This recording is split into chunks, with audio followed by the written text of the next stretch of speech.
Test আর টি-20 ছেড়েছিলেন আগেই, বাকি ছিল কেবল ওয়ানডে। এবার সেই ফরম্যাট থেকেও অবসর নিলেন মাহমুদুল্লাহ রিয়াদ। এরই মধ্য দিয়ে থেমে গেল আন্তর্জাতিক ক্রিকেটে অভিজ্ঞ এই ক্রিকেটারের পথচলা। মাঠ থেকে বিদায় নিতে পারেননি, অবসরের ঘোষণা দিলেন নিজের ফেসবুক পেজে। দীর্ঘ 18 বছরের ক্যারিয়ারে 3 ফরম্যাট মিলিয়ে 403 ম্যাচ খেলেছেন, রান করেছেন 11,000-এর বেশি, উইকেট নিয়েছেন 166টি।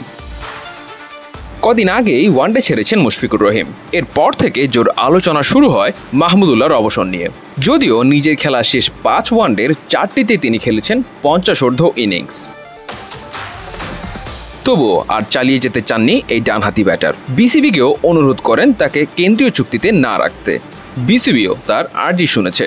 মাঠ থেকে বিদায় নিতে না পারলেও সতীর্থদের ভালোবাসায় সিক্ত হয়েছেন মাহমুদুল্লাহ। সাকিব আল হাসান থেকে মাশরাফি মুর্তজা সবাই শুভেচ্ছা জানিয়েছেন দীর্ঘদিনের এই সতীর্থকে। ওয়ানডে বিশ্বকাপে সেঞ্চুরি করা প্রথম এই বাংলাদেশি ব্যাটার অবসর নিলেন ওয়ানডেতে দেশের 4র্থ সর্বোচ্চ ও টি-20তে 2য় সর্বোচ্চ রান সংগ্রাহক হিসেবে। ক্যারিয়ারের শেষ দিকে এসে ব্যাটিং অ্যাপ্রোচের জন্য সমালোচিত হয়েছেন ঠিকই, তবে মাঠের ক্রিকেটে তার অর্জন বাংলাদেশের ইতিহাসে কথা বলবে দীর্ঘদিন।